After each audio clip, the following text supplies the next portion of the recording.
then 10 minutes into pre-season, unlucky for Joe, but Joe Gomez comes off with an injury. He was playing centre-back last night, and going into this actual season, I would have expected him to probably be playing as right-back. Obviously, it then brought up the question, are Liverpool seriously going into a new season without dipping into the market for a right-back who can stay fit? Because if you think about it, Conor Bradley's not due back anytime soon. Gomez is constantly injured. We know Frimpong at the moment, he got through last night's game, thank God, but he's got dodgy hamstrings. And then Iriola, before kickoff, had spoke about Xhaka and that he doesn't think he'll be featuring in pre-season until probably the very last game of pre-season. They're being very careful bringing him into the team. So you've then got Leone, who's not due back anytime soon. His recovery's going well, but he's certainly not due back anytime soon. So other than the left-back position with Kirkes and if Tsimikas hangs around for a bit of cover, are Liverpool in dire need of a centre-back and especially a right-back before we go into this new campaign? And if we don't, are we literally shooting ourselves in the foot that we might not be able to compete at the very top? So I'd just love to get all three of your thoughts on this. And can I go to Kev first? I think we do need to dip into the market, especially for that right back. Frimpong's not, as you say, has got some dodgy hamstrings. He is out injured quite a lot. He's not the best right back in the world anyway, so we are lacking that from him. He is more of an attacking player. As you say, Conor Bradley's going to be out for quite a while. I don't understand why they seem to be reluctant to be going, and we were reluctant last season to go for a right back, and that caused us major problems. We now have this added issue with Gomez, who can play that role, but again has a very, very poor injury record. I think it would be silly not to go into the market. As regards to a centre back, for me, I think it's a no-brainer that they go into the transfer market and go and maybe get somebody like John Stones, who's on a free. Yeah, He's massive experience in Premier League. Yeah. He's played Champions League, so why wouldn't you go in for that type of player? There's no transfer fee, so his wages wouldn't be astronomical. I wouldn't have thought. I think if they don't do this, if they don't go in for another centre defender and a right back, I think we're making a rod for our own backs, and I can see us struggling certainly against the top teams. Maybe not so much with the lower teams like the Hulls and the Ipswiches that have come up, but even so, those sorts of teams, can cause you problems. So I think it would be crazy not to. Cheers. Kev, I want to ask you if, you think John Stones is the profile of a player Liverpool would be going for, because he's 31, and we've all seen him at City, especially last season. I don't think he played a lot of games. No. So do you think it's money? Well, it could be money well spent if we actually, go for someone like a John Stones. I get your question as regards to profile. No, he's not the profile type player that we look for, because obviously we're looking for younger players. But we have those younger players. Those younger players that we have at the moment, we've got 2 out injured. Now, from my understanding, Xhaka will be back in the last game of the pre-season in America. Okay, not the last pre-season game at all. So I don't know if that sort of doubles up what Paul was saying. So he won't feature for Liverpool against Wrexham, but he may feature against Leeds. And then if he features against Leeds, depending on how he's going, he'll probably feature in the ones that are at Anfield. But I think you also got to weigh up the fact that John Stones would be a backup, not a first starter. Because when these players are injury free, they're the ones that'll be playing the younger ones. But why wouldn't you go out and get somebody so experienced who you can see has got, he played in the World Cup and did very well in the World Cup. So why wouldn't you get somebody with that level of experience and knowledge that he can then do a job and pass his knowledge on to the younger players that are around him? Yeah. It also means you can let Xhaka play like an hour, 70 minutes, bring him off and give him a bit of a rest. Yeah. Are we going to be expecting players who have come back from serious injuries to be able to play 90 minutes right away? Probably not. So I think it makes sense to go and get somebody on a free if you don't want to go and spend big money on another centre-back, because you know when the ones you've got are fit, you have enough. Sadly, I think I would have liked to go into the market and buy someone long-term to challenge the likes of Xhaka and Leone, because we know this is probably Verge's last season. But yeah, what is your thoughts in this, T? I agree with like King Kev regarding not replacement, but we need to really buffer that area. But isn't it quite ironic how under Slot we've been talking about the right back and Iriola comes in, and you would think that we would speak to him and he would probably look at our right back situation as the priority area to actually get a transfer, and nothing has happened. So he has mentioned, I don't know if you're aware of this, Big T, but he has mentioned in an interview, I think it was the first interview done when they landed in America, someone was asking him about the right back role, and he actually did say, with Conor Bradley not due back anytime soon, and the reoccurring injuries Gomez does suffer from, he did say he wouldn't mind if the club dipped into the market. So that does raise a question, which I didn't want to mention right now because I know what your question is coming up. So maybe we can revisit that in a bit with your question over Gomez. But for me, I think it would be a huge mistake when we know the two right backs we have, what I call proper right backs. I don't class Frimpong as a right back. I think he's more of a right wing back, or for me, he's so much better going forwards than he is defending. I don't think he brings anything more than Trent does in that role. But getting back to the thing on point, I think I would have liked to have seen us made that one of the most priority signings to do with the position on the pitch. Yeah, I mean, I could have totally agree. And he's going to talk about overlap plays in like other positions still baffle me. I think our like back four is lacking experience. Yes, we still have Verge. I think it's going to be a big season for Kirkes and Tsimikas.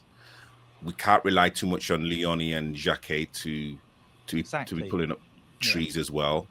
So we are vulnerable. Our like back four or back five, if you can, if you really even want to, pick like bones into it. Alisson doesn't keep himself fit for the whole season as well, so we're going to miss him for a month and a half, if not longer. So defensively, I'm slightly concerned. The right back, 100%. We need someone that's kind of got the experience of the Premier League, has the leadership qualities, and can just do the basic defending. I'm not asking for anyone Trent-like, anyone that's like a speed demon like Frimpong. I just want someone who is like a Gary Neville. And listen, I know we shouldn't be talking about a United player, but someone like a Gary Neville. You just want someone solid who knows their role well. Yeah, keeps it simple. Just keeps everything simple. That's what I would love Liverpool to actually focus on. But I'm not too sure if that's the area that they see as priority right now. Much like yourselves, I really do believe we need to dip into the market in defence. We've been linked quite recently a few times with, I'm about to butcher the poor gent's name, Zabarny from PSG. He used to formerly play for Bournemouth, the Ukrainian centre-back. He apparently hasn't settled in too well at PSG. Played quite a few games, to be fair. knows Iraola, of course, knows the Premier League at a good age. I believe he's 24 at this stage. Has now won the Champions League and has played for a big club in PSG. So if those links are to be true, I'd be quite happy with that as a centre back signing. I don't think he's the player that's going to be pulling up trees, but a good option. I do struggle, however, to find a name for right back where I think we can find somebody that's going to really challenge both Frimpong and Connor Bradley for that position and potentially even take their shirt because it's there for the grabs. The one name that I do quite like, actually, and I don't know why I didn't bring him up the last time we discussed right backs, was Daniel Munoz from Crystal Palace, the Colombian right back. Has had a few really solid seasons in the Premier League, can attack, very good defensively, has played, yes, in a back three system under Glasner. However, I do believe that Colombia play with a flat back four and can fit in really well. So, yes, we do need to dip into the market. Our backline is one of two things, quite injury prone now, or at least has had big injuries in them, but also inexperienced. And that, for me, is the bigger of the two worries, because I feel that Xhaka and Leone will probably recover from their injuries quite well. They're still young and robust enough. The main concern is, do they have the experience and that mentality to really make sure that they're top level centre backs? And when it comes to the right back situation, I don't really have full trust in Frimpong as being a full right back, and I don't trust Connor Bradley to stay fit for a whole season.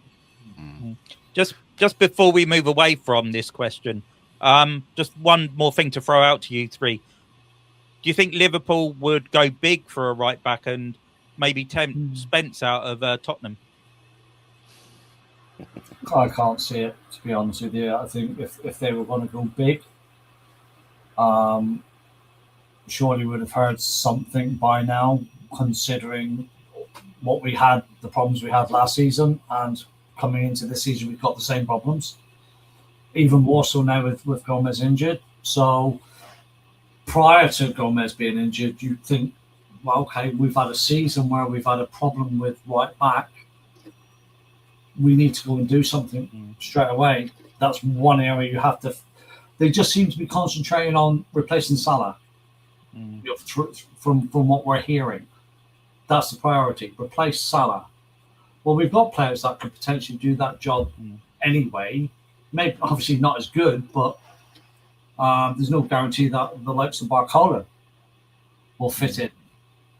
And then if Barcola comes in, if we do get Barcola, you're looking at £110 million or €120 million, whatever it is. If he plays on the left, we've got Gakpo, we've got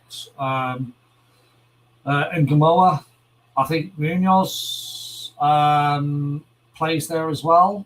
So who's going to be playing on the right out of those four? Yeah. To me, it just seems to be imbalanced. Stop looking at that right wing position and going for a left wing. Look at your right wing, your right back first, because championships are won with a solid defence. 100%. 100%. And that's why I brought up Spence. Sorry, T. The reason I mentioned him is he's traditionally a right back, but he can play left back. So would it not make sense to go and get a player of that caliber who could do both roles, and then you let one of the others go? Big T shaking his head. Come on, Big T, give us your thoughts on this. Absolutely not. I mean, I cannot believe we are putting big player and Spence in the same sentence without being disrespectful to like Spence. Spence had an okay season last season. And I believe the season before that, I don't think he was even in the Spurs team. He was on the kind of peripheral. I think they were looking to sell him at one point. He had a decent World Cup, and when I say decent, I'm talking he made some great recovery challenges. But did he do anything that I wouldn't expect an average an average fullback to do? And again, exactly, Paul. Like, he plays on the left. Funny enough, like, I think he actually prefers to play on the left side. rather than on his kind of natural side. Which Sorry, I thought he was a dominated right side player. Apologies. No. Can I just rectify as well? When I said big player, I meant big price tag, because I don't think Spurs would let him go cheaply. And I don't think he's worth anything more than 40 mil. I don't know how old he is, but I mean that's not a player of Liverpool's ilk. And again, I'm saying that in the most respectful way, even though I'm probably being disrespectful to like Spence, but I just no. He's. I would rather go for someone like Dumfries. I don't know if he's available. I don't know if he's already moved, hasn't he? Has he already moved? To Madrid, hasn't he? Madrid. I think. I think he's going to Madrid. So I mean, like we are like always late to the party. It's Is that down to Hughes though? Because he's the one that's overseeing the whole transfer saga before he leaves. So is it the fact that he knows he's leaving, and it's the case of, well, I'm not going to put my heart and soul into this because I'm going? I know the World Cup's been going on, so you can say that might have affected transfers a little bit. But are you three actually surprised just how quiet we have been in the market so far? Yeah. Very much so. I think it is a little bit worrying that we've been so quiet. I don't know whether that's because there is trepidation that there's not value, or at least what Liverpool's hierarchy consider value in the transfer market at this moment in time, or whether it's a case that the players that we do want to go after don't necessarily have their hearts committed to Liverpool in the same way that Yadi Amande did. Another name that perhaps then I could throw out there, since Dumfries has moved to Real Madrid, is the player exiting that right back position in Danny Carvajal. Experienced, has played really well, would possibly, demand quite a high wage. However, if we were to bring him in for 2 seasons, could that be the worst answer to it? Bringing a little bit more experience, and again, somebody who could fill that spot and not kind of block the pathway for Conor Bradley completely. No. De Bruce is a really tough director of football, by the way. And again, without being disrespectful, that should be my new slogan. Without being disrespectful, so Coming it's to the a t-shirt near you. Yeah, we have to put that on the t-shirt. It's the wrong profile of player. How old is he now? 34, 35? Something like that, I believe. Something like that, yeah. 34. 34. We all know the majority of play starts from our fullbacks. Just in football, just in general. Yeah. You are literally expecting you're like fullbacks to really get involved in like all phases of play, and I just don't think he has that energy, that capability. And again, he's not played in the Premier League, so it's a totally different kettle of fish. I just don't think he again fits the profile of what we're looking for. Yeah. Right, shall we move on to your question? We should, absolutely. Oh, sorry. I'm taking. No, I was just going to say absolutely. We'll just bring Steve Finnan back, and everybody will be happy. De Bruce,